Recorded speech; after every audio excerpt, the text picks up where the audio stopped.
What is up, everybody, and welcome back to the Triple H podcast, Happy Hour Hoops, presented by Train Wreck Sports.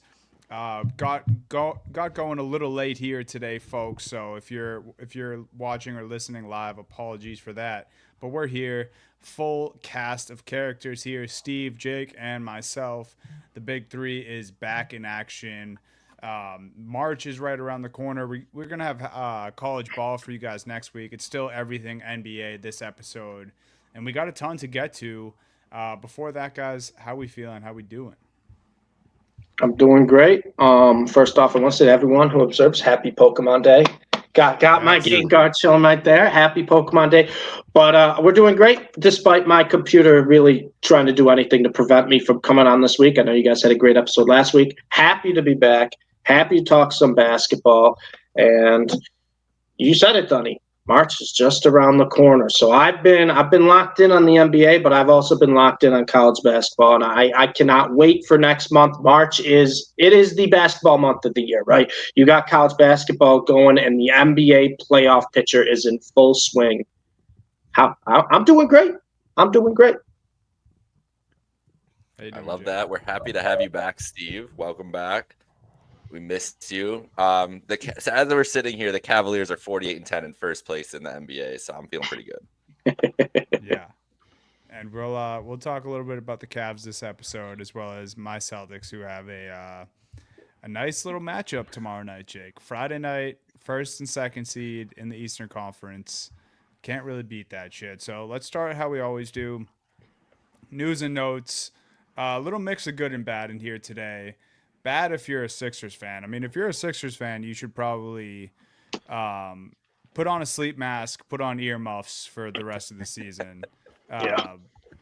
I don't really have any other advice if you're a Sixers fan. I mean, Jared McCain looked good for a couple weeks. You guys will have him next season. Probably some things to look forward to next season. But if you keep Embiid around, I'm fearful this is just going to continue to happen. So Joel Embiid, just all sorts of reports about this guy this week. Radical surgeries, if you're watching on YouTube, was one of the more strange headlines I've seen about, a surgery suggestion for a pro athlete. There's a surgery that was suggested to break a bone in his hip to relieve pressure on his knee. He could go in for his fourth or fifth meniscus surgery, I believe. Joel Embiid tried to come back, played. They continued to lose. I believe they're on one of the largest losing streaks in the NBA right now. I'll just lump the other Sixers piece of the news into this. Paul George, very brave, went out on his podcast, or maybe he was a guest on another podcast, but saying he was taking a break from podcasting. So I put here as a little late, PG. I think that ship has sailed, brother. You guys are probably not making the offs whether you stop recording or not. We're 58 games into the season. There are 18 games below 500. Paul George's like, all right, time to lock in. Yeah. This is when Paul George locks in. This is when he does this. At about game 30 of his season, he's like, okay, now the NBA season has started. I'm ready to go. And then he only plays 50. And he's like, oh, shit, it's over? That's the Paul George experience. Podcast P, playoff P. How about please fucking stop P? Because this is it's getting out of hand, man. It's weird. Who is listening to Podcast P? I want you to show yourself. Like, who's going out of their way every week, going to Spotify or Apple Podcasts, looking for the hot new Podcast P episode and press and play. I've only ever watched it through clips. I've only ever seen clips of him doing a little podcast. That's where he exists for me. I've only ever seen clips. The only one I've ever listened to, and it wasn't even in totality, was when Tatum was on. That's fair. Yeah, so I don't know who's tuning in. I assume Sixers fans maybe did for the first week of the season, and they're like, "Oh, this guy is bad. Like maybe he should stop doing this." I wonder that about a lot of these, like the Shaq podcasts, that they always are hyping up on TNT. I'm like, I don't even see clips from this except on these commercials. Like, who's going to find the Shaq podcast? Well, I saw one clip the other day. It actually pissed me off. Someone asked him who could play from this era and his era, and his answer was LeBron and KD because they basically did, and Anthony Edwards. End of list. I was like, what? The Anthony Edwards glazing's crazy, and I love I Anthony don't Edwards. understand. He's great, but they talk about him like he's already the best basketball player in the NBA, and it's like Anthony Edwards is like, I don't think he's top 10 yet. Is he going to be an All NBA second team player this year? Even I don't think so. I wouldn't vote him as such. I don't. Maybe based on the name, but not stats this year. No chance. But let's get us back here because we could actually talk about the Timberwolves in a little bit. So that's basically your Sixers podcasting news. I do want to add on to the podcasting news, and we can make this into some New York Knicks news here as well, because Perkins on ESPN called out Brunson and Hart to basically do the same thing as Paul George and take a break from the podcasting. He says if he shared a locker room with guys who had a podcast like Hart and Brunson do, there would be smoke in the locker room and he would be pissed about it, which I don't usually agree with. What does that even Perk. mean? But what does that mean? No. If Perk smoke from Perk. If Perk tries to act like he's Ron Artest out here, bro. Right. Like, That's and if Perk played in today's era, if Perk played in today instead of 15 years ago, he played now, he would have a podcast because he loves speaking his mind. If Perk played now, he wouldn't be in the league, bro. I'm telling you, there's no way that slow ass would be moving around. I'm saying shit comes from insecurity to me. I feel like it's so crazy. Like that. Go ahead, Dunny. I'm sorry that I interrupted you. That was just the craziest thing I've ever heard to me. I think what you guys are saying is true. Pretty much all of it. I don't know if down to Perk, who won a championship with my beloved Boston Celtics. I don't even in those days, like I don't know if that translates to today's NBA. Right. Because I don't think centers like that exist anymore in today's NBA. But anyway, I will say, not to bring up bad things, I have to give Perk credit because Perk is the only reason you guys even lost to the Lakers in the first place in that game. If Perk's healthy in Game 7, I'll stand by that. Kobe never wins that ring. Like that game was so ugly, it was close, and it was the corpse of Rasheed Wallace like out there playing center. It was so bad. Fucking barely moved, dude. He couldn't move, dude. I was like. That was the crazy. I think I've told you guys baggiest shorts I've ever seen. I watched the first 3 quarters of. I was so excited for that game. Watched the first 3 quarters of that game from the hospital because I cut my toes so bad that it was like completely cut wide open. It was one of the worst things ever. Like I was running in flip flops, one of those deals. And so I'll never forget that day. But I always remember just thinking, damn, if the Celtics had Kendrick Perkins. Kobe never, because I was vehemently cheering against Kobe at that point. That was LeBron had no rings. I was like, Kobe can't keep cracking these up. Like, we got to get out of here. Can't keep getting away with this. But no, I mean, I don't know. I think there's some truth to it. Like, I think if you're old school, you bring up a guy like Kobe. Like, you think if Kobe was in a locker room with guys who wanted to fucking record a podcast, he would let that happen. Yeah, no shot. So. Yeah, Perk I think is a bad example, especially because like a couple of weeks ago he was saying like he was the leader of that OKC team with KD and Russ. It's like, dude, like, we have the tape, bro. You weren't that guy for any of the teams you played for. So him having these strong opinions, it's a little weird, but I think his sentiment is true. Where it's like, and the Knicks, they're the 3 seed in the Eastern Conference, but I think they have been struggling and. To a degree, you could even kind of call them disappointing, which sounds weird, but they were supposed to, be this major fix, and the biggest threat to the Boston Celtics is what I heard. And the C's are 3-0 against them, and I think they're beating them by like an average of like 22 points when they play them this season. So, maybe it's just the Celtics' point, but I think there's some truth to maybe guys should get off the mic if their teams are struggling, because it also just like it's just you're just so vulnerable, and you're putting yourself out there to get made fun of for one, not winning, and then 2, your clips or like whatever you're talking about. That could be times. What was his issue with the Knicks guys doing it particularly just because they're 3rd in the East and not beating the Cavs and Celtics? Was like he mad about? Was this from this week and he's mad at them?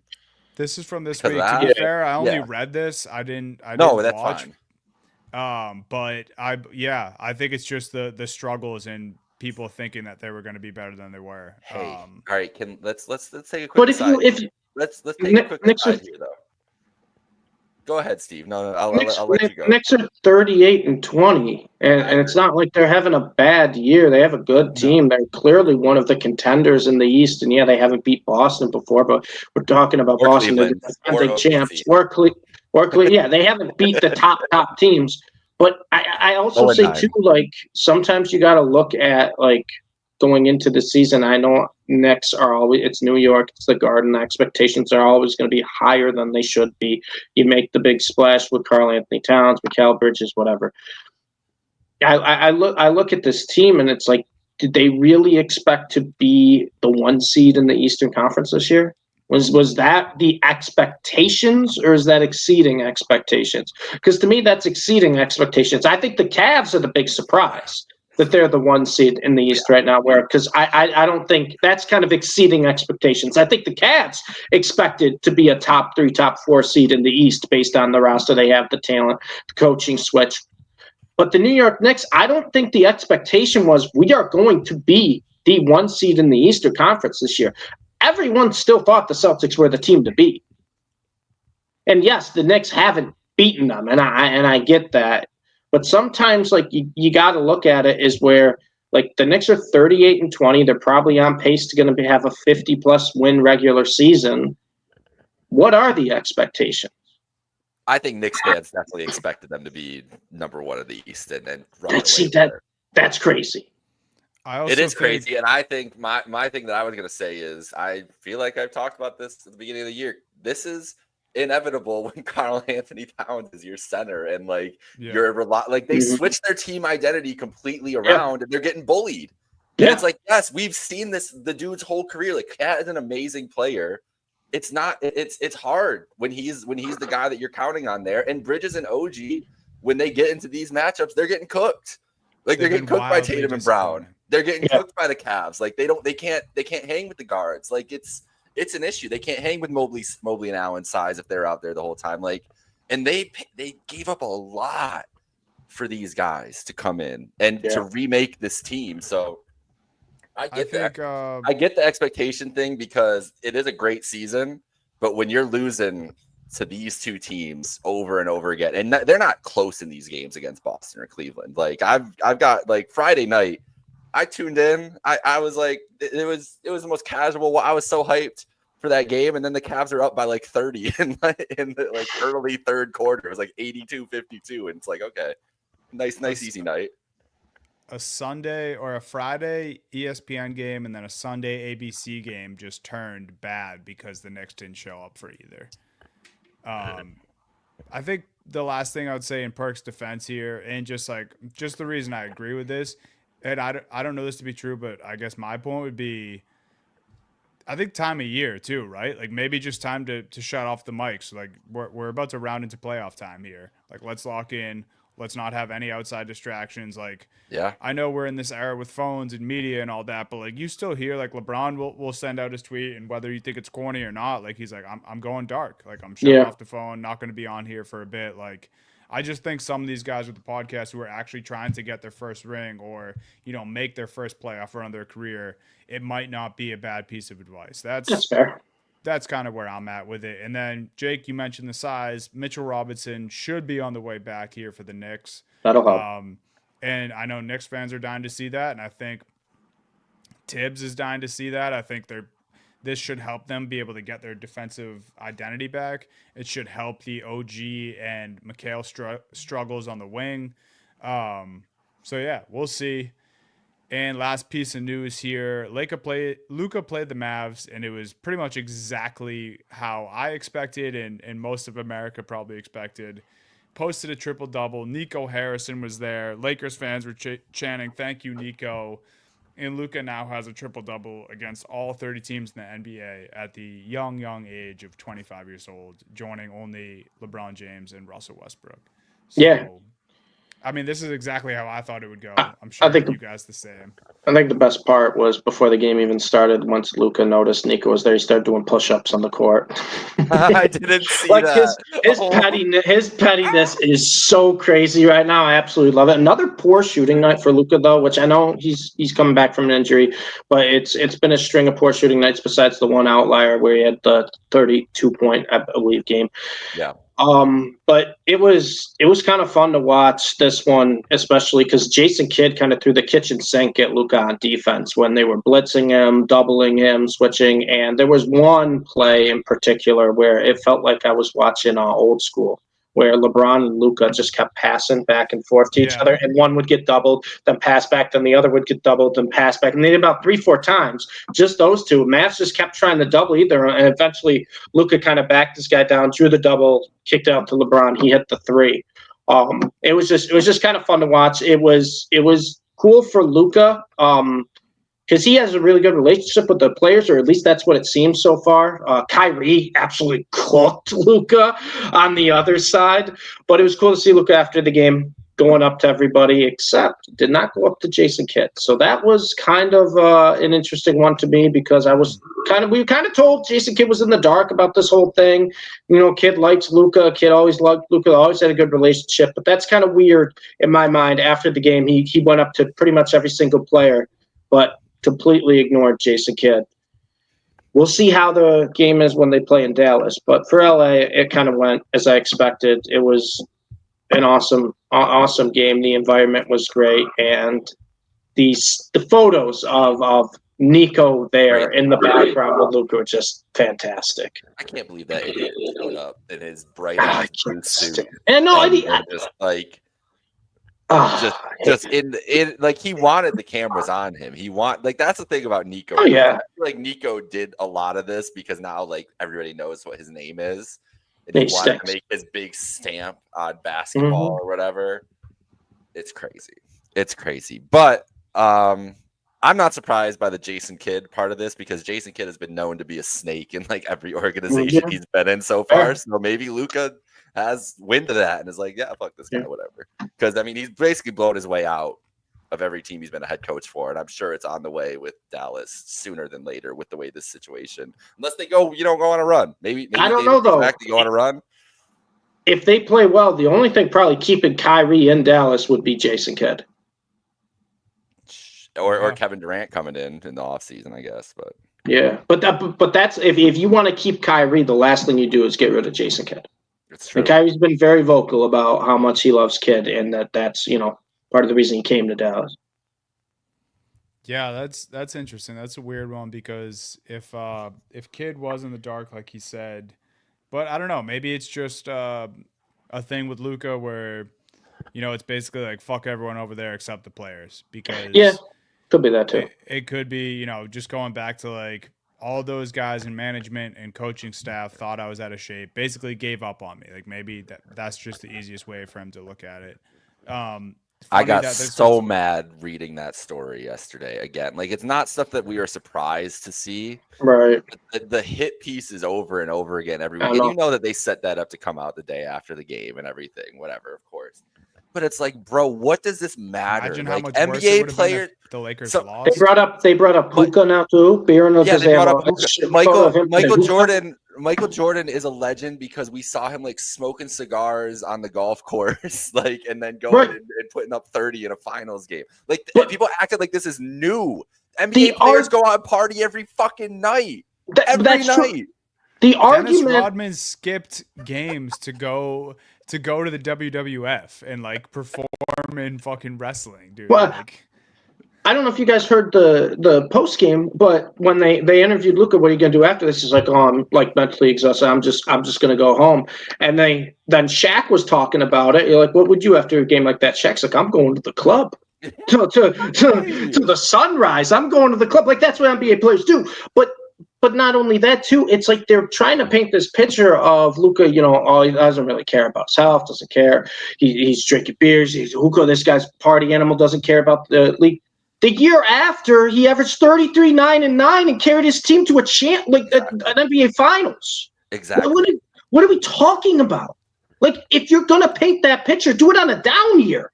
And then we'll be like, oh, that makes sense. Like if they came out about James Harden, right? Before then, people be like, oh, okay, we get it a little bit. But the fact of the matter is, no. But I'm just saying, like when they were talking about James Harden at the strip clubs or whatnot, he's gained some weight. Like that's when you do it. That one picture was crazy of James Harden. It was Harden. crazy. Remember that? Right. When he's not having a good year, but the year before, like Harden was, he didn't play that much. His stats were down from his MVP type years in Houston. Lucas came off the best year of his career, not just individually, but as a team as well. And they're like, oh yeah, he's drinking beer. Well, okay, who cares? Who cares? And they're worried about what it's going to look like 5 years down the road. Bro, he's going to sign a supermax. They said something catastrophic's going to happen. I know. Catastrophic. If a 30-year-old who drinks beer and does hookah has something catastrophic happen to him, I'm in trouble. Yeah. We're all in trouble. We're all in trouble. I'm not playing NBA basketball every day. We're fucked, dude. This is crazy. This is news to me. No one show Nico. Yeah, right. Good God. It doesn't make any sense. That's the more and more as the stuff comes out, it just makes me believe that this was all an egotistical 100% from Nico and the Mavericks ownership, management, whatever. They just were tired of Luka, quote unquote, disrespecting them by not being in shape or whatever he was doing, and they fumbled because it doesn't fucking matter. NBA players have more power than any players in professional sports, and you just don't give up a guy like that. So history will teach them, maybe even in this playoffs, because I agree, Luka, the shooting's been interesting to see. Like, I don't know, his struggles, maybe it's just him coming back, but man, these two are just, him and LeBron are just starting to figure it out. And I can't imagine what that looks like in a month when we're getting into the playoffs. Like, they're making everyone around them look better too. That's the thing. These guys are getting wide open shots. Even that starting lineup Reeves is really good. He's really good. Their final five right now. Here. Their final five. Now they're playing small. They're going to play small all year. That's just what they're going to do at this point. They don't have a big option. But their final five right now is Rui at the center, LeBron, Finney-Smith, Luka, Reeves. Like, that's a good five. That's great. It. Like, I'm happy with that five. In the NBA today, where you can really just get 2 stars, unless you're the Boston Celtics and have like 15 stars on your team. I should say the Cavs who have 3 All-Stars, whatever. Like, it's really hard to accumulate more than 2 All-Stars on your team nowadays. And they have now 2 of the top 10 players in the NBA this year. I think Luka, when he's healthy, is clearly we know how good he is. And LeBron has been a top 10 player like this whole year. He's been incredible. And LeBron in this little stretch with Luka, where everybody's like, "Oh, is LeBron gonna?" Always think, is LeBron gonna play without the ball? Can LeBron play without the ball in his hands? LeBron had like 1 assist the other night or 2 assists the other night, and he's just flying around off the ball, cut into the basket, like just doing all the little things that you wouldn't expect a 40-year-old LeBron James to do, but he just wants to fucking win. So I think they'll figure it out. The warped perception of LeBron James is so like baffling to me, because people that think he's selfish have it completely wrong. Like, he's selfish in the fact that he doesn't care, and like he'll go to management and demand what he wants, or like he'll talk about himself and call himself the king. Like, that's the selfish part of LeBron. When LeBron's on the basketball court, he's one of the most unselfish players the game's ever fucking seen. Like the ultimate teammate. It's people love all the players that love him, plays with him. All they do is fucking sing his praises. Like I don't get why now it happens with Luka. It's like, dude, the guy's been in the league for 20 fucking years. Are you just tuning in? That's not the type of selfish LeBron is. That shit bugs me, dude. Like, people just have it so wrong. It's just the fact that now it's like LeBron, always the target, has been a media target since he came into the league. So we know everything with the LeBron thing, and now there's enough people turning on Luka because of that. At least they have a case to turn on Luka if they want to for their takes, and you just put those 2 forces together, and we're getting chaos out of it take wise, wherever every which way. I don't know. You know what else we're getting out of it, Jake? The quote of the week. Oh, here we go. And it comes from Dorian Finney-Smith teammate of Luka and LeBron. He was asked on the type of he was asked about the type of shots that he's getting playing with Luka and LeBron, and his response was buck naked, wide open. So the wide open part makes sense. I'm not really sure why he had to throw in the buck naked, but sure, Dorian Wide Finney-Smith open. probably getting the easiest shots of his career. And this just goes into what I was saying. Like, easy to play with LeBron, easy to play with Luka. Yep. All these guys. You mentioned Reeves, Steve. Like, it's going to be the easiest basketball Austin Reeves has played in his career. Rui is, like, started to look like a legit, like, offensive threat some nights playing with these guys. It's all things up for the Lakers right now, and it's because of these two guys who are, lucky enough to play with one another. So, are you guys good with the Luka Lakers? Oh yeah, all that stuff. They'll come up at some point again. They always do. Oh, the wheel's getting them for sure. No, the wheel better not be. Who'd the wheel take last week? The wheel was actually great last week. We started. Was it the Pelicans? And we were like naturally talking. I thought last week we were like naturally. No, that's 2 weeks ago. Remember, because I got hyped from it. I feel like we did.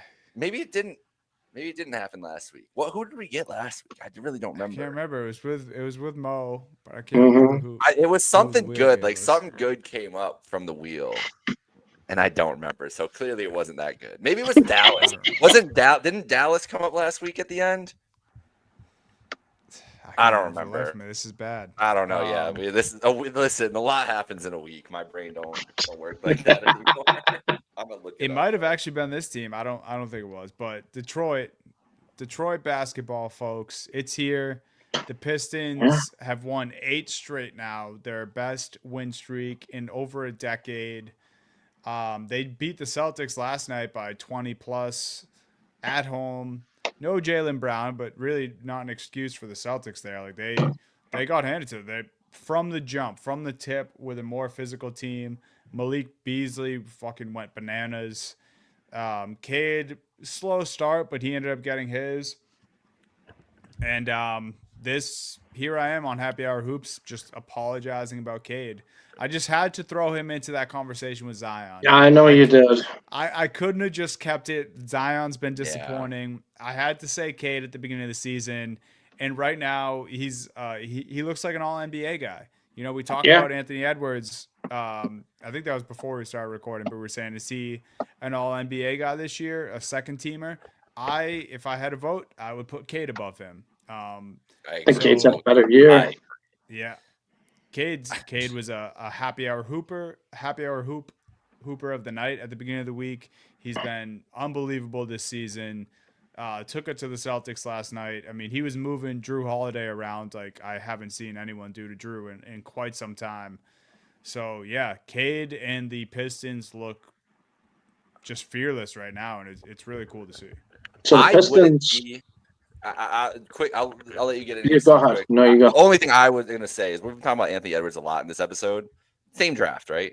If I remember correctly, or is it your part? Yeah. Anthony Edwards was 2021.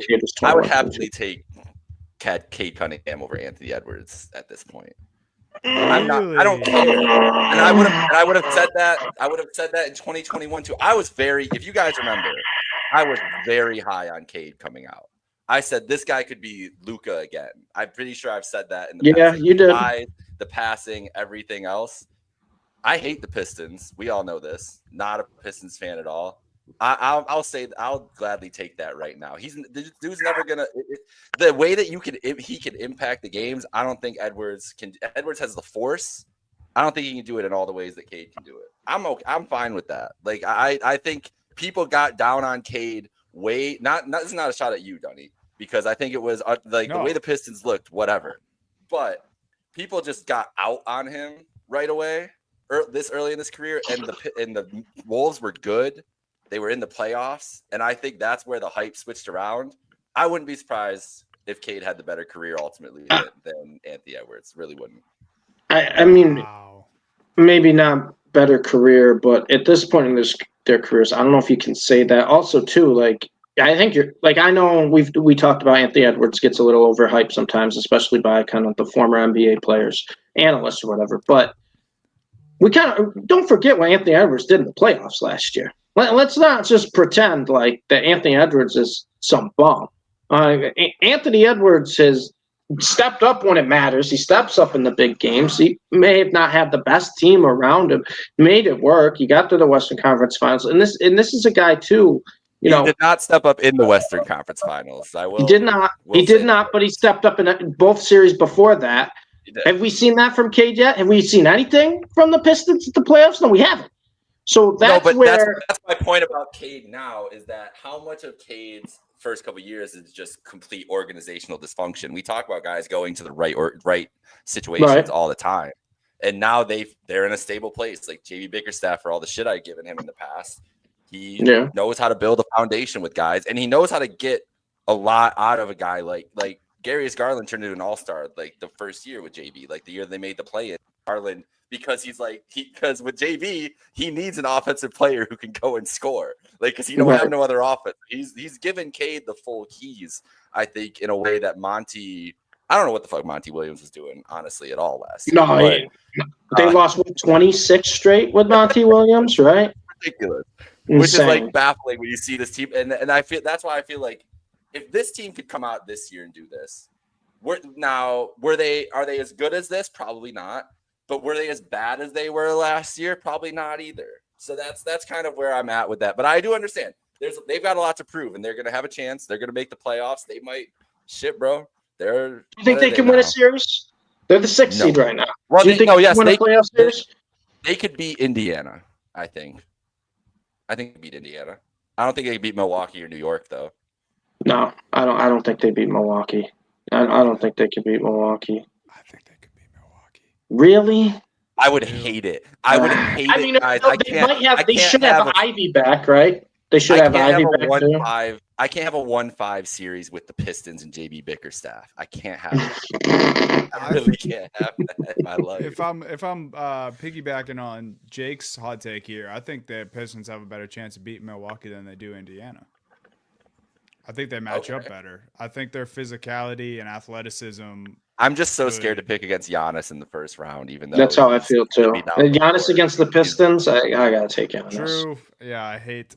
They're not stopping Giannis. He's gonna average 38, 17, and 8 against the Pistons. I'm sorry, but this is also what makes the Cavs season so impressive this year is that these 3 teams are all in their division. They play them all the time, and they're still just rolling over. It's it's crazy. But right. But I do think they kind of all match up with the 3 other teams. Kind of all match up with each other in a good way. I think it'll be a weird. I mean, they're only 1 game apart, so there's going to be that 4, 5, 6 is going to be huge. Like none of those teams are going to want to go to New York for a game 7 in the first round. So it's going to be interesting. I'd rather see Milwaukee, New York, and Indiana, Detroit. I think that'd be if I was just a fan hoping for the best matchups, that would be the way to go. Yeah, that'd be nice. Where I don't agree with your just blanket statement of you'd rather have Cade than Ant, and maybe Cade could have the better career. I don't think it's as crazy as it might come off, just as a one-off sentence there. And if we're just comparing numbers like in their seasons, because I think Ant is not having the season he did last year, but people are still raving about how well he's playing, especially leading the league in 3-pointers made. But Cade right now is averaging nearly 26 points per game, 6 rebounds per game, and then 3rd in the NBA with 9.5 assists per game. Yeah. And he's shooting better from the field. Ant is averaging. He's having a better year. He's having a much better year. Ant's averaging 27.5, so scoring more, down on rebounds and down on assists, shooting worse. Obviously, I mentioned the 3-point thing. He's shooting better from 3 and has the more 3-point makes. Also, point in Jake's favor, I think, Ant has played with Cat and Rudy Gobert, Defensive Player of the Year, All-Star, Julius Randle, All-Star. I don't think Cade's played with any All-Stars at this point in his young career. They're the same age, and Cade has size. He's 6'6", and Edwards is 6'4". So I think, you remove the hype from last year and the hype that's kind of trickled over for Anthony Edwards into this year. I don't think it's as crazy of a take. I don't agree. I think right now I would still take Ant on my team, but the whole better career thing, who knows, man? Like, Cade has looked like last night. Actually, watching him and the shit he was doing when Tatum was on him, D White was on him, Drew Holiday was on him. Like he was not bothered, and I think that's part of it. He's starting to get a little shit to his game. He's starting to get his confidence. So I know this Pistons talk kind of turned into a Cade Cunningham discussion, but they look good, man. Jalen Duren is one of my favorite players in the league, young players in the league. Like I love watching him.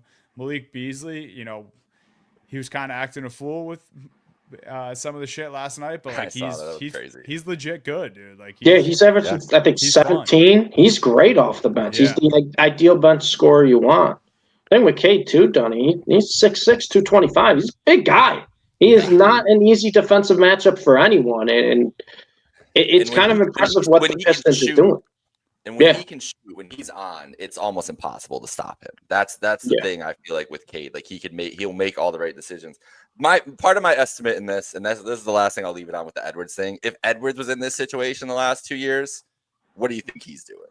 I think he's bitching, moaning, complaining. Like from what I've seen, he's very outspoken, but shit's been good for him. And Cade, we didn't hear a peep. Cade just put his head down, just kept grinding, and then got there.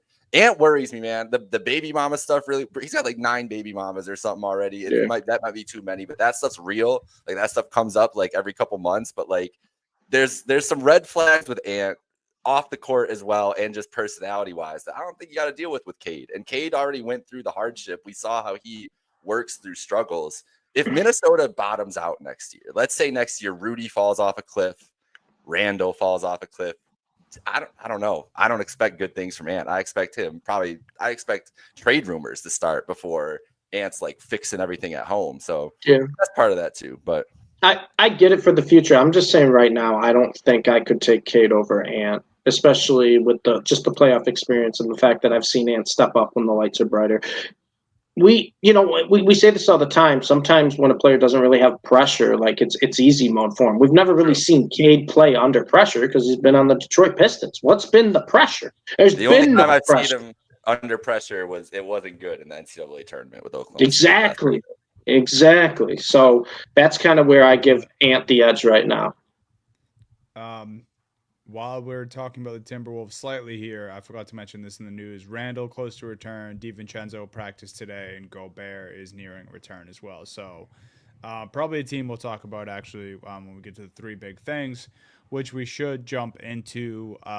Jake, you want to start us off with the 3 big things? Yes. So the Warriors are 6-1 now, I think. Right? Mm-hmm. I believe their record since Jimmy Butler has joined the squad. I just want to see how you guys are feeling about the Warriors right now. Like as a whole, they are right now, I believe they're in the 8th seed in the West. They're not far out of getting out of the play-in territory, though. I mean, we're talking about teams that are right ahead of them. Minnesota and the Clippers. Back from the Clippers, yeah. Exactly. Like that 6th seed feels live. I feel much better about the Warriors than I do the Clippers or the Timberwolves. Depending on the Mavs' health situation, that might be the team they battle for that 6th seed. But if the Warriors are a 6th seed, like let's get to the end of the season, the Warriors clinch the 6th seed. That means they would have had to play at like a 70%, 65% win rate, whatever. Like they're looking good. Jimmy's meshing well. Everything's looking good. How seriously are we going to take them? Like right now, if they got to the 6, see the West, and we'll talk about this, I guess, with the West seeding in a minute too. The West seeding right now is very interesting. Yeah. Because you have the 6 through 10 who basically can switch all around, and then 2 through 5, same deal. So we can't really predict any matchups. But if it's Warriors, Lakers, Warriors, Nuggets, Warriors, Rockets, Warriors, Grizzlies, how are we feeling? If it's Warriors, Nuggets, they're getting whomped. I think Draymond can't lock up Jokic. We've seen for 3 years in a row now they have no answer for the Joker. Yeah. But that being said, to answer your original question, I'm pleasantly surprised. I didn't think it was going to work this well this quickly. Also goes to show you Jimmy was putting in about 60% effort in the games that he was playing in Miami. 60 would be, 60 is a big number. I still don't think, Warriors fans would disagree. And sure, I think they should be super happy. I think they should be over the moon about Jimmy, because this was looking like a lost season for them. And now, I'm not going to talk about the Warriors as crazy as, some of our favorite talking heads would, but other than Warriors fans, I think Jimmy is also doing a little too much. And, Jimmy fans around the NBA might have a little bit of a bad taste in their mouth. Like, I think he was such a important guy for the Miami Heat franchise, and it just seems, it was already a bad breakup, and I feel like some of the comments have just been making it worse. Like, I don't think he needs to, keep making some of the comments he has been, but if we're talking basketball, it's working. Pleasantly surprised, him and Draymond are getting along.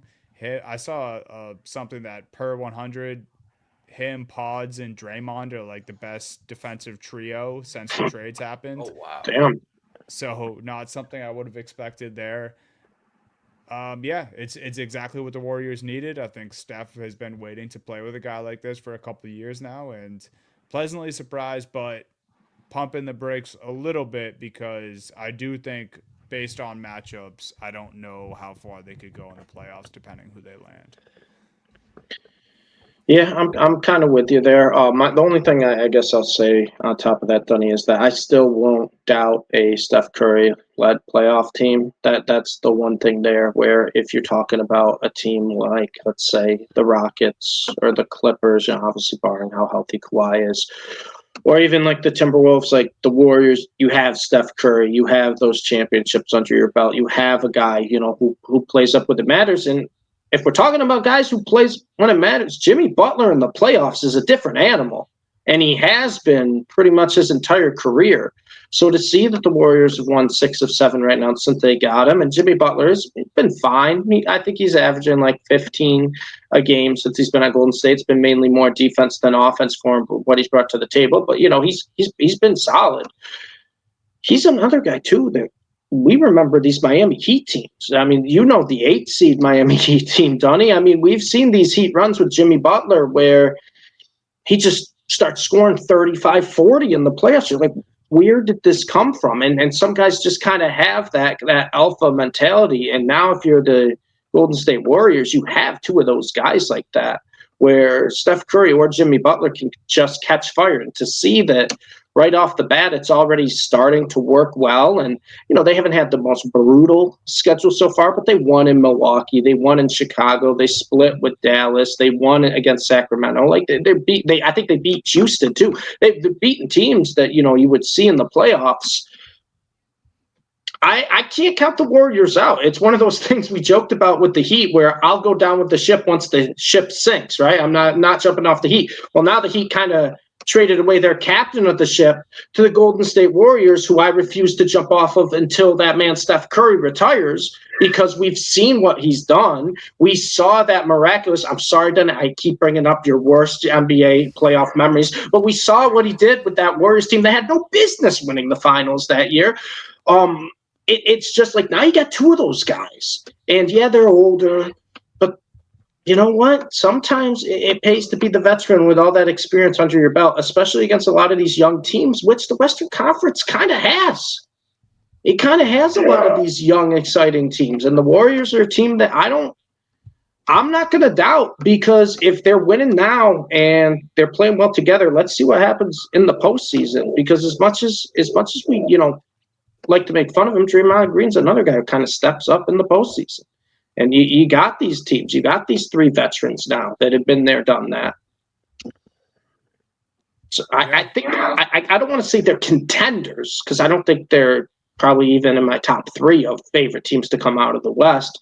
But it's another team. Like, would I be surprised if this team managed to win a couple playoff series? Not at all. Would they be 4? Because I think I know your top 3. And I think they have a good case at 4 behind that top 3. No, they wouldn't be 4. I'd put Denver ahead of them, I think. Oh, wait, I don't know who your top 3 is, because Denver was in my top 3.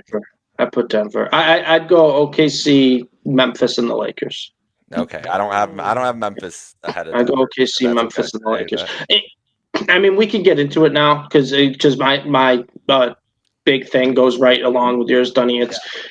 The Oklahoma City Thunder. I think we can all agree here are locked in as the 1 seed, right? Barring a catastrophe, if they start drinking beers and smoking the hookah a little bit as a team, but as long as they don't do that, they're the 1 seed in the Western Conference. They're 9 games right now ahead of everyone else in the Western Conference.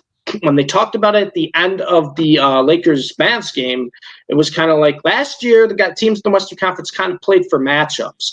And this year, besides Oklahoma City, you might be seeing the same thing, right? Because Shaq said the 1 seed doesn't care. They're the 1 seed, right? They're the top dog. Come try to beat us. And I think that's the mindset OKC has had this whole year. But the rest of these teams, you're kind of playing for matchups. And it almost plays a disadvantage to OKC because you're stuck. Now, I'm saying that like it's a bad thing, right? But you're stuck as the 1. You don't really get to control what road you're going through. And I think, Dunny, we can agree the East is very top-heavy. After the top 3 teams, it falls off. And then after probably those next 3 teams, it falls off even more. In the West, I think we can argue 2 through 8 could be terrifying. And if you're Oklahoma City, like who do you even want at this point, right? Who do you want in the play and to have a chance to play you? And then the 4-5 matchup might be a tougher matchup than what is eventually the Western Conference Finals if you're Oklahoma City. So, Dunny, I want to ask you right now, because we talked about it with the Warriors, and I think you and I are kind of on the same page where we're a little bit surprised, but we also know kind of the experience they have, and we know what Steph Curry and Jimmy Butler can bring to the table. But there's a lot of kind of unknowns in the Western Conference for now. So if you're OKC, are you looking more to try to play those veteran teams because you have the advantage with the athleticism, you have the advantage kind of with the depth? Or are you just trying to play these, kind of younger, less experienced teams like a Houston Rockets, like maybe a Minnesota Timberwolves? I mean, you can even go Memphis Grizzlies to a point. Obviously, Grizzlies right now are the 2. They wouldn't potentially see them until the conference finals. But who are you looking for right now if you're OKC? Because you don't really have control anymore. You're going to be the 1 seed. It's how it shakes up down here. If you're OKC, who do you even want? And I say that in air quotes. Right. Yeah, I think obviously Shaq's right. Like they're sitting pretty. They're gonna be the 1 seed and play who they play.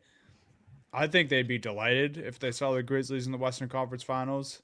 I don't think that would be close, particularly right now. If I'm being honest, I just haven't seen it from Ja, especially in crunch time of games. I think they're a very well-rounded team. I think they have a lot of talent up and down their roster. I like the way they play. I still like Ja. I think he's great. He's no SGA. I think the Thunder's backcourt would cause problems for him. They have a lot of guys they could throw at him. So if that's the case, I don't think they fear the Grizzlies at all. It's just mostly based on matchups there and just what I've seen from Ja in crunch time. I mean, obviously, they're the 2 seed. Like they're having a great season. You want to talk about going over expectations here. I think that's the Memphis Grizzlies.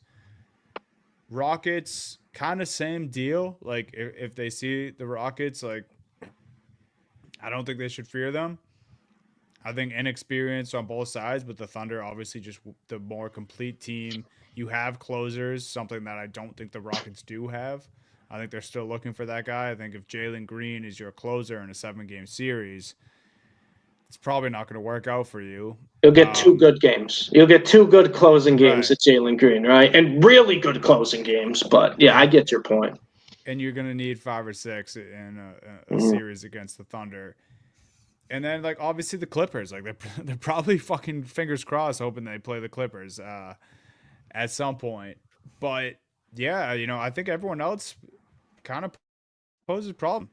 I know Shannon Sharp is saying that the Lakers would beat the Thunder easily. I'm not that guy, but Thunder have a Luka problem, and that goes back to last year. And added LeBron. LeBron James is no slouch in the playoffs. If you guys haven't been paying attention the last 20 years, so Lakers could cause issues. We spent a lot of time in this podcast talking about Anthony Edwards. I think you're right, Steve. You can't count out a Steph Curry-led team. And the fucking Mavericks, dude, like they were the ones who did it last year. Like, obviously, Luka's not on that team anymore, but they have the true Thunder killer, PJ Washington. If all is right, PJ, no, but I'm being dead serious. Like, he plays his best basketball against the Oklahoma City Thunder. And then you add, if Anthony Davis gets healthy and Derek Lively is healthy, they have the size to match up with that Thunder. And because Chet and Hartenstein, I'm sorry, you're not doing shit against AD. No. Or AD and Lively playing together, good luck. And not only that, too, it's like Kyrie will play well against them. He'll step up because they're not the Boston Celtics. Kyrie will step up against 29 teams. He does it every time. He just can't beat Boston.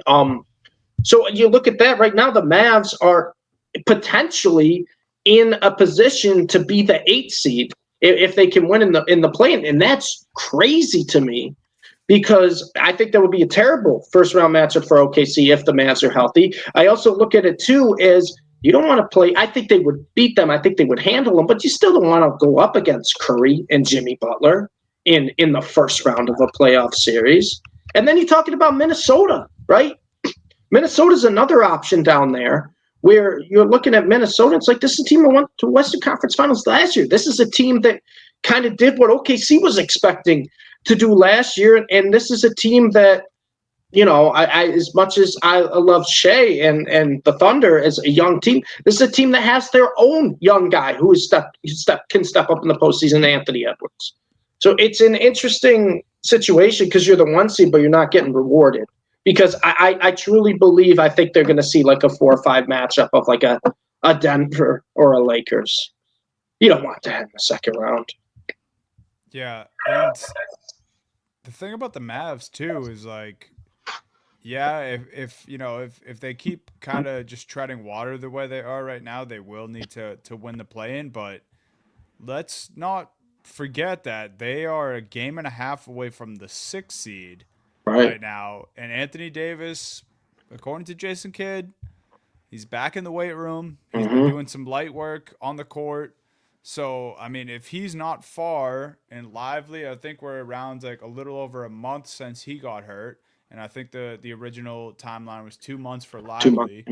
Obviously, Anthony Davis is the bigger story there. But, I mean, a game and a half, if Kyrie can play some, kind of do what he's been doing. I mean, Kyrie's been playing some unbelievable basketball lately. If he can keep doing that, I'm actually going to look at the Mavs schedule here. They have the Hornets tonight, Bucks. Obviously, Bucks 2 out of their next 4 games, so that's not great. Kings, Grizzlies, Suns, Spurs again. So like a good mix here, like some winnable games coming up and down the stretch. Like, if the Mavs hit the 6th seed, like, and they don't have to go through that play-in, and they have a healthy Anthony Davis, like this, who knows? The West is just so interesting in the playoff picture. I don't know who the Thunder would want to play. My guess would be Clippers and Grizzlies, I think, would be my 2 top picks. And I feel like that sounds disrespectful to the Grizzlies. I really just mean that as a matchup thing. And then just like if you're talking about SGA as your guy versus Ja, I mean, it's not even close right now. But yeah, I think the Thunder are sitting pretty, but there's just all these matchups would be super interesting. Like I think you would like to see Ant with a healthy team get his revenge in a series like that. Obviously, Steph and the Warriors, and then I mean, everyone on this podcast would love to see Mavericks Thunder at some point in the playoffs too. I do think you're sleeping a little bit on the Grizzlies. I know you said with the matchup thing. My thing is, like, we're finally kind of seeing a healthy Grizzlies big 3 for the first time since they were really the Thunder before the Thunder. And I get Ja has kind of been a little up and down this year, but he's starting to play some better basketball lately. Desmond Bane's been great. Jaren Jackson has quietly been incredible. Has quietly been incredible on both ends of the floor this season. And they got a lot of depth again. This is a team last year, right, where we saw the Grizzlies guys kind of stepped up because everyone was hurt. And even though their record wasn't great, I said it all the time, they're getting the experience. They're getting the on-court reps. Like, it really helps.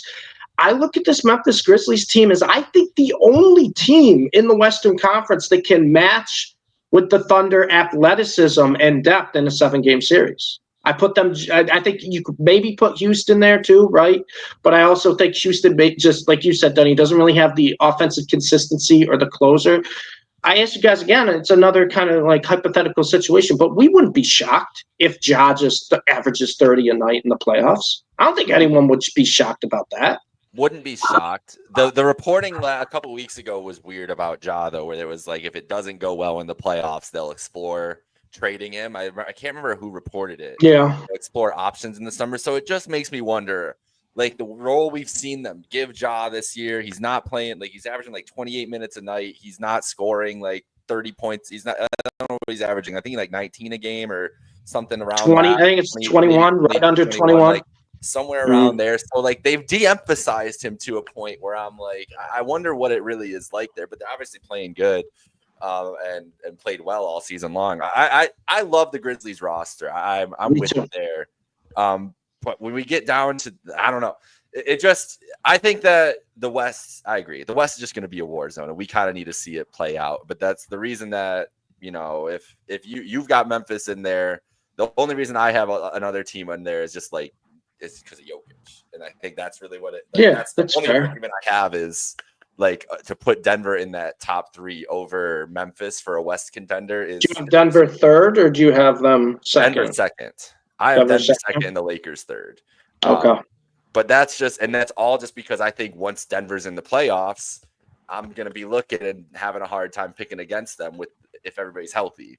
Like, that just is what it is. But the West is going to be interesting. Like, we're going to learn a lot about the West once we get into those matchups, which, I mean, obviously we learn everything in the playoffs, but like, there's so many unknowns for the future of the West and like how these teams match up with each other in the playoffs and like what we can look forward to that we're going to find out this year too. It's going to be a blast. Also, don't get it twisted, because if the Mavs or the Grizzlies and the Thunder were in a series together, I would be the biggest Grizzlies fan in the world. Like it's just a basketball enjoyer. Like Grizzlies are fun. I like the Grizzlies team much more than I like the Thunder. My only thing is, and this might be recency bias because I was listening to Russillo earlier, and he kind of did a 15-minute, 15 team in 15 minutes and just ran through every team in the West. And one of the main things he talked about with the Grizzlies is Ja Morant's turnovers and his turnovers in crunch time. And I think he was like at the top of that list as far as players in the league go. And I just that's the only thing I worry about. I just think the Thunder are a really sound, cohesive unit. And I think Jaren Jackson, you know, whether he's playing super well or not, I don't know. I do worry about the matchup there, but I would love to be proven wrong about that.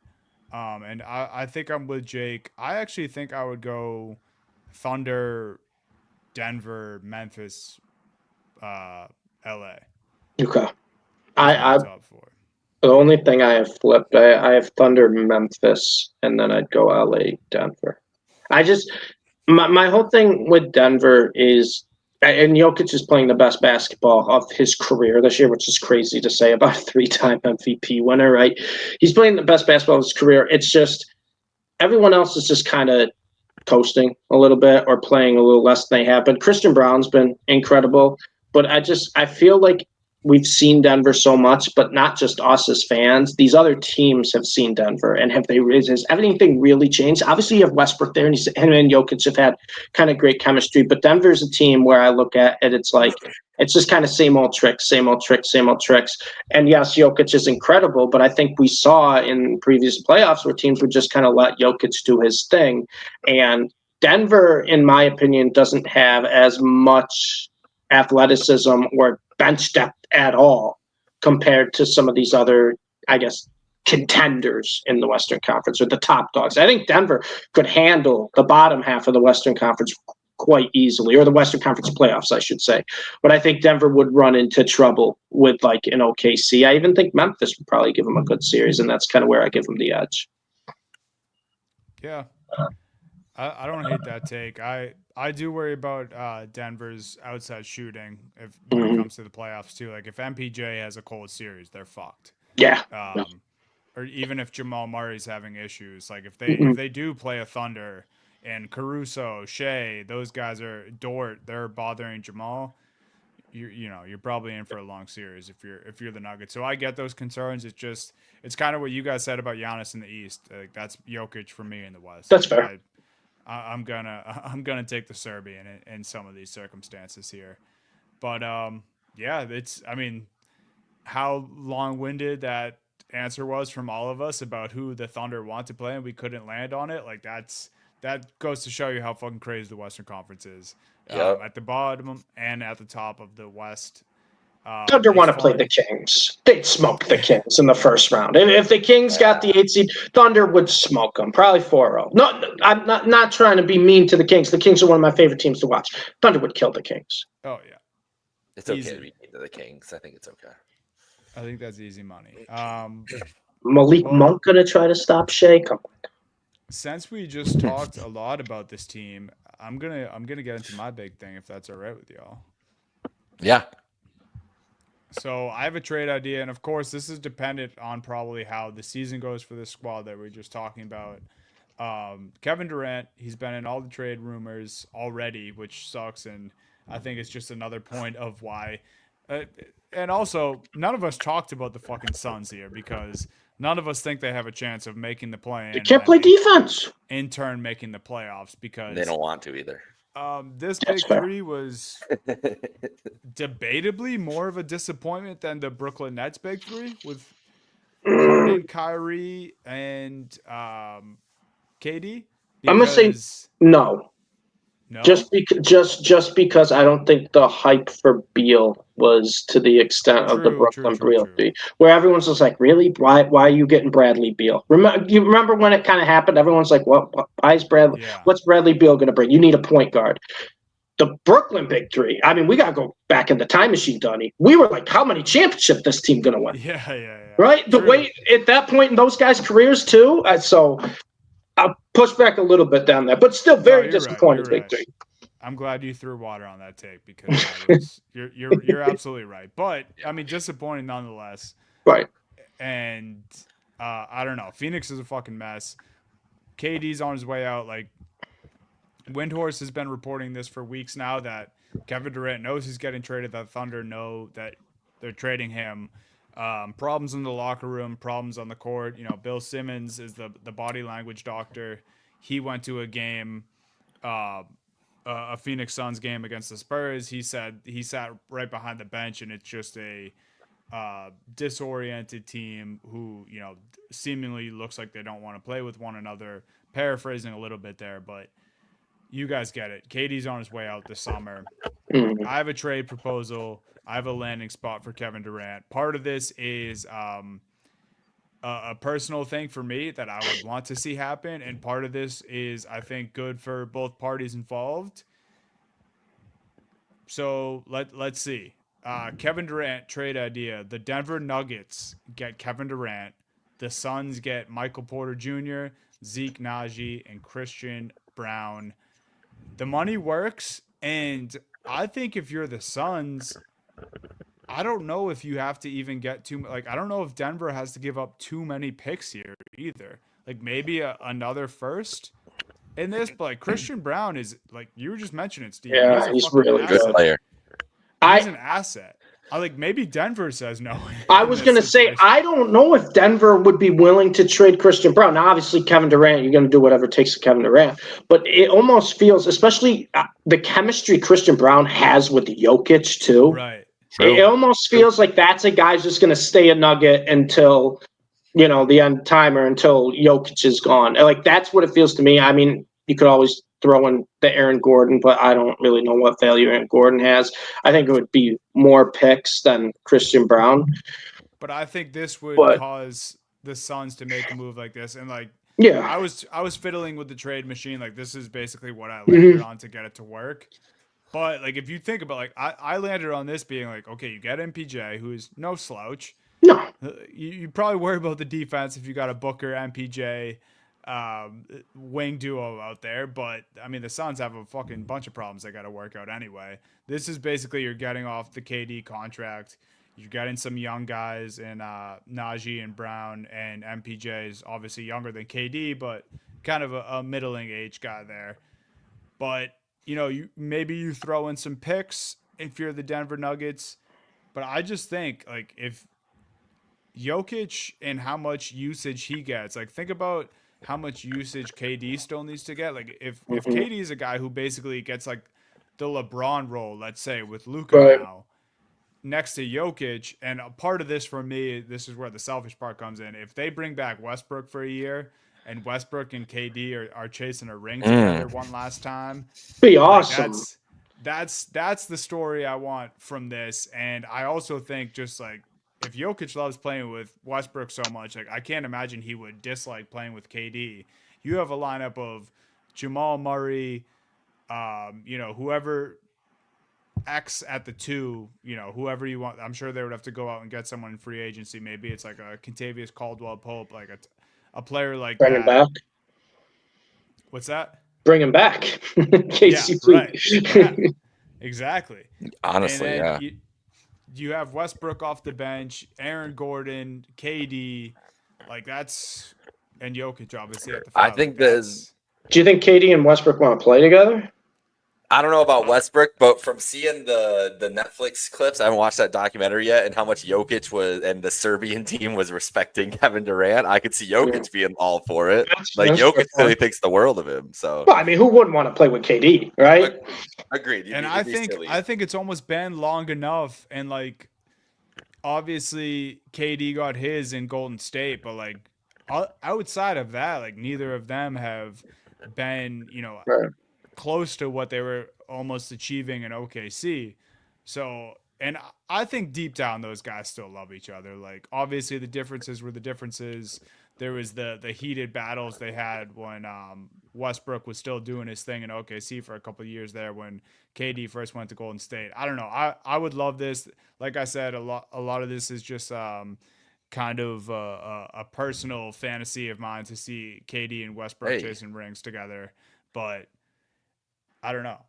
I Who hear says it. no? Maybe Denver, but it works. But I do in the think trade Jokic machine. would. I think if Jokic, it depends. Like, if for them to do this, the season has to end poorly, right? And so Jokic maybe gets to a point where Exactly. he's like, "Hey, y'all, if y'all can get Kevin Durant in here, like, I'm cool. Whatever you got to do." Like, it gets to a point where we've seen this enough. Let's try something new. This guy's got a couple years left. Clearly, like Durant's not going to go anywhere. Like his game is translating beautifully into his older age. So like he's going to be effective. And with Jokic, I can't even imagine how easy life would be for Yeah. you And playing maybe with Jokic. So the GMs are smarter than me with the money. Like maybe they make it work without Christian Brown in the deal. Like that was just me tinkering around for like an Right. hour on the trade machine. I made it work that way, but maybe it's just and you would think MPJ MPJ would be could be the centerpiece for that, and and you a could work handful And of a around picks, lot of and they picks. keep and a Yeah. lot of and they picks. keep Yeah. Christian Brown. And Phoenix is like, okay, we have D Book. Let's get some first rounders. Let's get some assets back because we know they're diminished in that area right now. They get MPJ for the scoring wing that they need to replace Durant. They have Brown. They have KD now. Like KD's getting traded. That's also why this is very possible Yeah. because KD's going to be dangled out there to a lot of teams. We've been hearing the Mavericks this week are going to try to make a push for him. Like, How shocking, Nico. Nico gonna do it in the Jake, middle of the night. He's a Laker. That's my point, though. Like, if this season doesn't go the way the Nuggets want to, and it's the same old thing, MPJ, Jamal Murray, Jokic, like they got it done once, but since then, we haven't really seen much. Like in the playoffs last year, it was disappointing. Like they kind of got punked a little bit last year in the playoffs. So yeah, I don't know this selfishly, but I also think it'd be really cool to see KD and Jokic alongside one another. Yeah, I think the Mavs are live there for sure too. Miami's probably live in the summer for Durant. I saw who said today that Carmelo. I was actually listening to the podcast mentioning that he should go to Washington, which I don't know if you want to do that, but if they got Cooper Flag though, maybe he goes to San Antonio. Like that's the team. That'd be wild. That'd be wild. Imagine if San Antonio drafts like Ace Bailey and then picks up Kevin Durant in the offseason. Like I'm very much monitoring every Spurs game and seeing if they lose and if those odds go down. Because if they can pick up Bailey and Flag and add it to Wemby and Fox and Castle, that'd be wild. Wild team. But there's a lot of everybody's going to be calling about Durant. If the Cavs lose to the Celtics, how good is the relationship with Kenny Atkinson? They were there together. I would shit. I'd trade Jared Allen for Kevin Durant right now.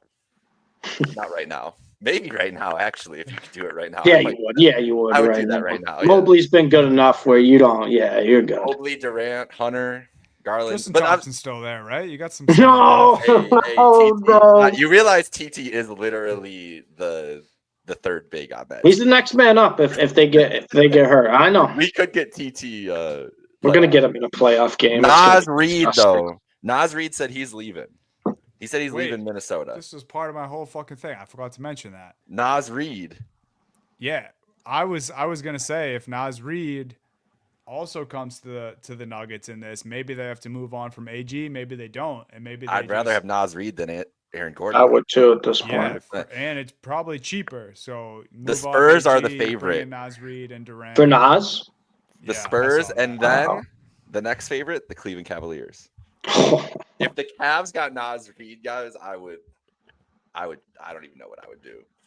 And I really think, not to break this to a Cavs thing, but if we're looking at teams who are going to spend this summer, I think the Cavs are not going to be afraid to hit that tax. Like that Ty Jerome money, he's getting paid. The Cavs are going to pay him. It might be $20 million a year or whatever stupid amount he's going to get for what he's done this year. But I say you got to keep the band together if you're that team. So I think they're going to be adding. But I think there's a lot of teams this summer that are going to be looking to add. I think the league is really nobody right now is scared of Cleveland or OKC. Like there's no team in the East or West that is like thinking they can win a title and is looking at those teams at the top that they can't get by them. I think that'll continue into the summer, regardless of what happens in the finals. I'll say this: I think you're right about that, but I also think it's a little more skewed to the Cavs because the Thunder again talked about. I mean, I also mentioned this to you guys before the show. Like, SGA is getting fucking mentioned in the same breath as Michael Jeffrey Jordan, and I didn't put them all in there. Stephen A. Smith did to make a point. Like, that's where we're at with OKC. Like the Cavs. The Cavs have a better record than OKC, and they're still like. All right. It's your team's fault. That's why no one trusts the Cavs because of you guys. That's what it comes down to. And it is because of the defending champs thing. Like if the Celtics never won the championship last year and the Cavs were having this season and the Celtics were the 2 seed, I don't think that would be the discourse. I think it's a little bit of a nod for the defending champ, but all that to say, like, I think wildly disrespected, underrated still the Cavs this year. Yeah, I agree. That's a perfect segue to our shout out whatever Slick. I'll give you that. Whatever. We got a game tomorrow, Dunny. Cavs Celtics. We do. ESPN. The Cavs are in a stretch of 5 straight national TV games, which is absurd for the Cleveland Cavaliers. So another crazy national game coming up. NBA TV. No NBA TV. We're on ESPN here. But I don't really know what this game. Is this? I don't know, Dunny. Jake? I think there is one in like late March. I thought too, but let me check quick. I don't know what to take away from these matchups though so far. But they are both this time going in. I believe, unless I'm wrong about your Celtics. I know there's some like nagging injuries going on, but I believe we're going to be pretty much healthy versus healthy, which has not been the last couple of games. So Jaylen Brown might be out. Okay, well, if Jalen's out, then I'm going to be upset about that. But this is their last game. This is their last game. Yeah, it is.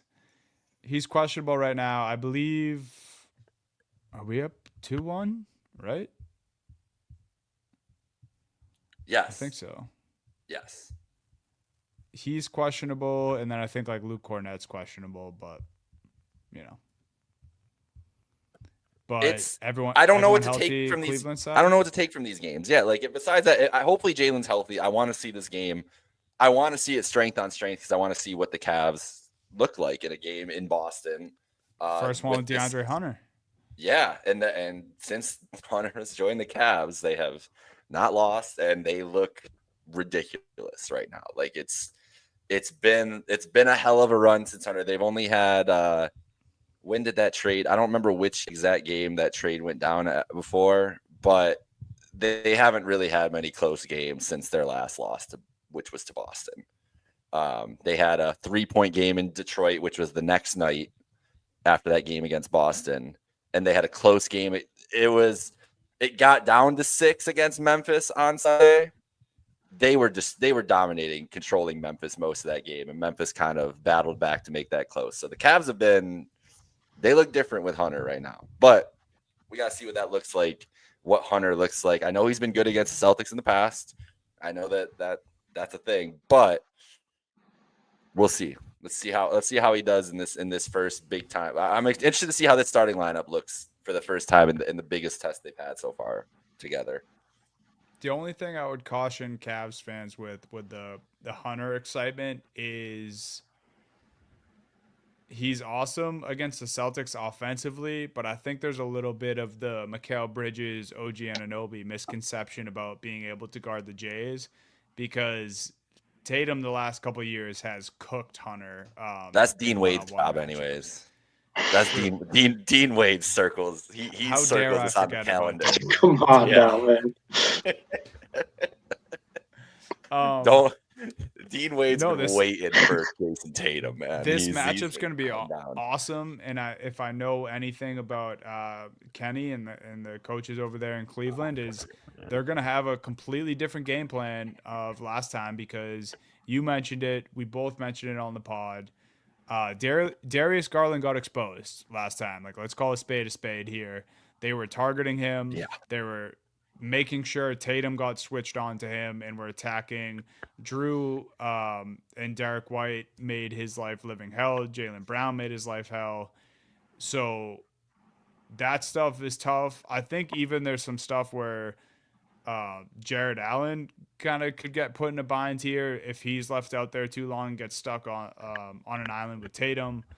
But DeAndre Hunter, I think you guys just pose a lot of scoring issues too, because like you just have to guard everyone, especially when you guys go small.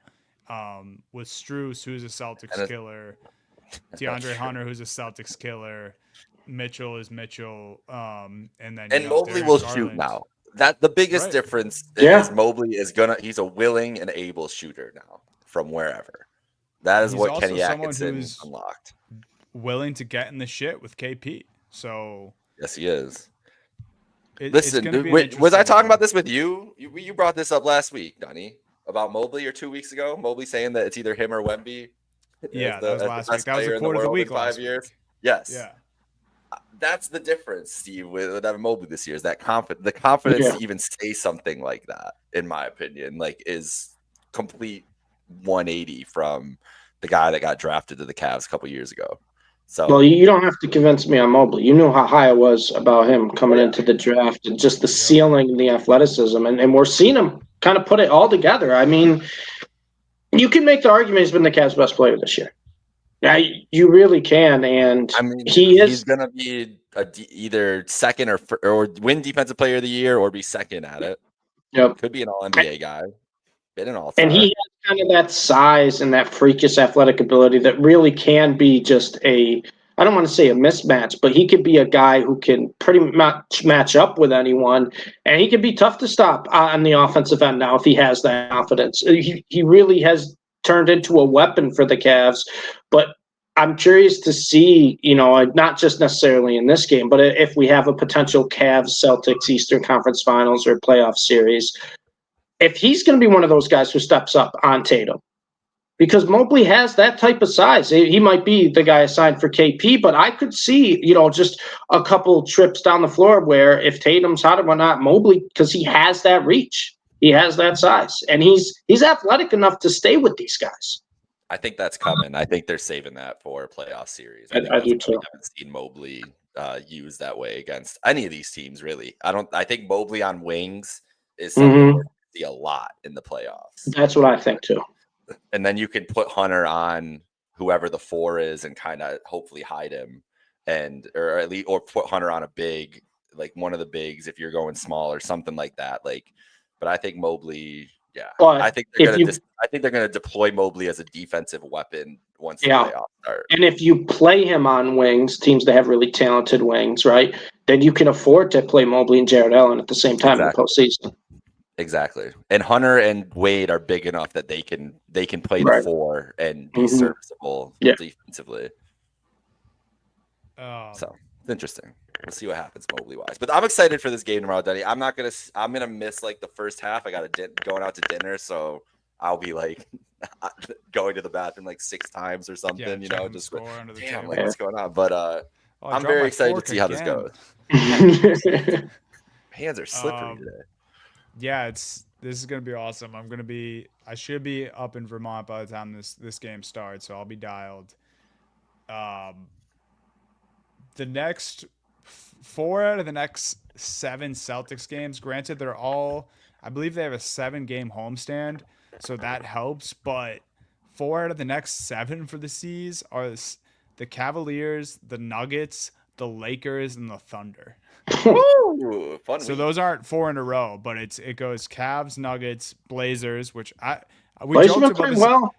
We joked about this a couple of weeks ago. I don't know if you guys remember, because I looked up the Celtics Lakers tickets price, and then I was like, or I could go to Celtics Blazers for like $50. My dad came through with some tickets for the Celtics Blazers game, so I'll be at that one. But it's Cavs, Nuggets, Blazers, Sixers, Lakers, Jazz, Thunder. So tough stretch. Stretch for the C's. Starting with the Friday night Cavaliers, and then Sunday afternoon Denver Nuggets are in town. Good basketball coming up. So, if you're basketball fans, Celtics fans, Cavs fans, whatever, lock in. It's going to be fun. Should we spin the wheels, fellas? Oh, yeah. Spin it. Ready. Guy wheel. In Cavs. a couple weeks. Let's see it, wheel. Oh, we were close. Oh, no. We were close. No. Well, we had a segment about the Pistons too. So the wheel takes the Pistons. Oh, you know what the worst thing about this is too. I shout out my guy Drew. Drew, he was in our Twitch chat at work today. He goes, Steve, you better promise me you're going to talk about the Pistons and their 8-game win streak. I was like, all right, thank you, Drew. I was like, all right, Drew, we'll talk about the Pistons. So you know what? I saw we had Detroit basketball as a little topic. I was like, all right, good. We could talk about the Pistons and be done with it. And now the wheel has the audacity to bring up the Pistons again. So so much Pistons. I'm done talking about the Pistons. Dunny, what happened last night? What happened? Fuck, man. Back-to-back for the C's. No Jaylen Brown. No excuses. Just the facts. 20 points. Yeah, they got punked. Smoked. Man. They got punked. Tatum had a red-hot first quarter. He made Cade touch earth, and then everything after that was just downhill. Malik Beasley did his thing.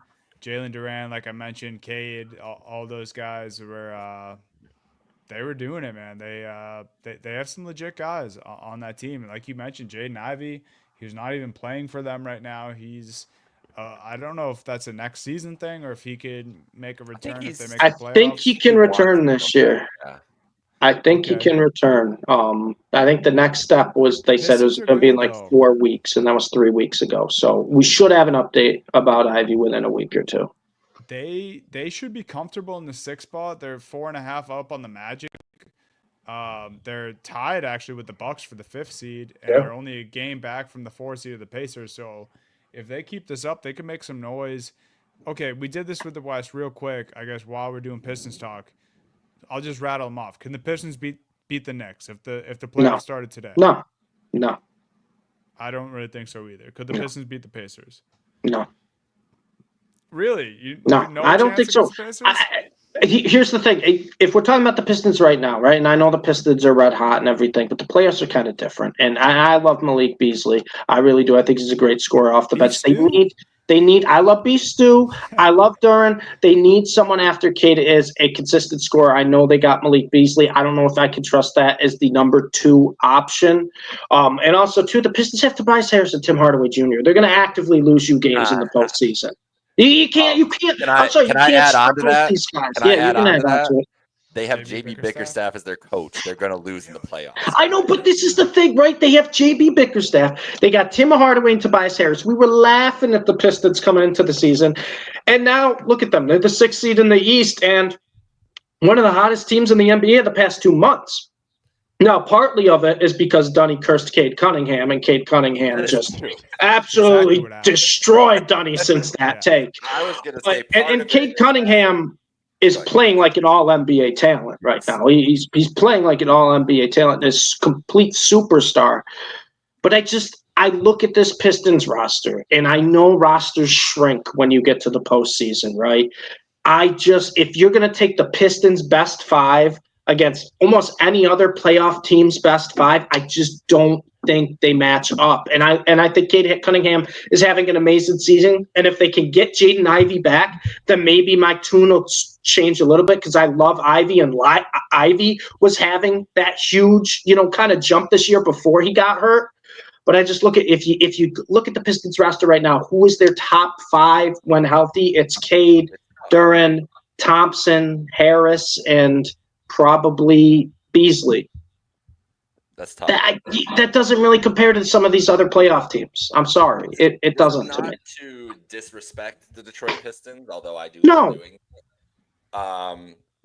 It's also just kind of the state of the Eastern Conference. Like, we're not big on the Pacers. The Bucks are a falling empire at the 5 seed. Then you got the Pistons. The Magic have just been.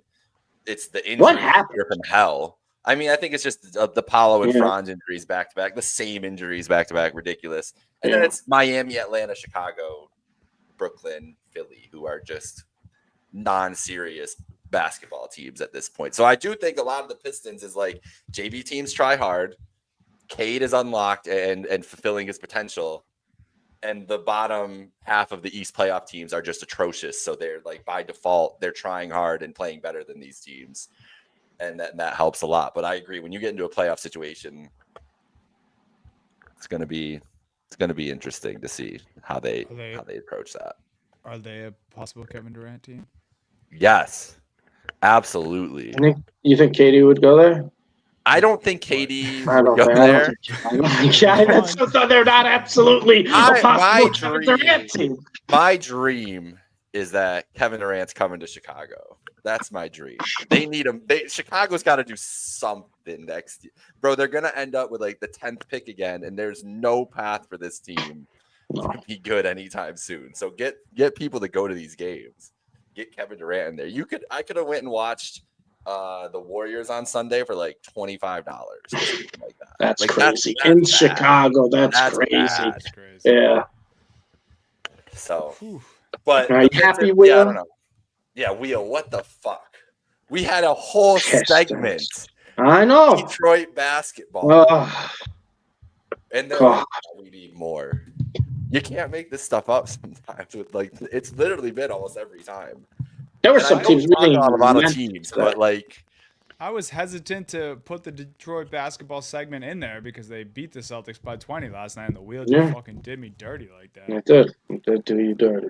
It was almost as crazy as me saying shout out the Lakers. I mean, I still can't believe that. Well, my life hasn't made sense since that point. So nothing's made sense since the Luka trade. Everything. I mean, we're still talking about it today, right? That's the kind of the craziest thing. Forever. I'm sorry. Everyone's still talking. No, I get it, but like, it's still getting talked about. There's still multiple posts about it every single day. It's crazy. Well done, NBA. You always in the headlines for something. I can't wait till Nico Harrison gets fired and then he's the assistant GM. Working under Rob Pelinka. I got the champagne bottle ready for when he's gone. I can't stand Nico Harrison. He's got to get out of basketball after this. Nobody's gonna want. He's got to go to jail. Is where he needs to go. I told you he needs to go in an underground jail cell, no windows. That's where Nico Harrison's next step is. I can't believe he showed up to that game, bro. In his suit, in that stupid bright blue suit. You got to find the clip, Jake. I know you said you hadn't seen it yet. You got to see the clip where Luka notices he's there and just starts doing push-ups, bro. Let's finish with that. It's incredible. I want to experience this. He's so petty. I love Luka even more now because of how petty he is from this, too, as he should be. But I love it so much. All right, hold up. I need to see this. You got to see it. It's fantastic. Nico's on the other end of the court. There we go. And Luka's just push-ups. Here we go.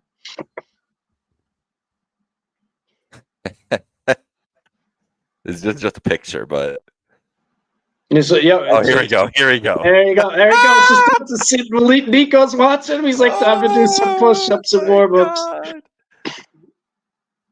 He's laughing. Oh yeah, he's the best. Luka, that's the best that he's doing this in warm-ups when Luka's warm-up is mostly just what we just saw him do, like shooting Just trick shots. And trick shots. Yep, that's his warm-up usually. He's doing push-ups. Nico shows up.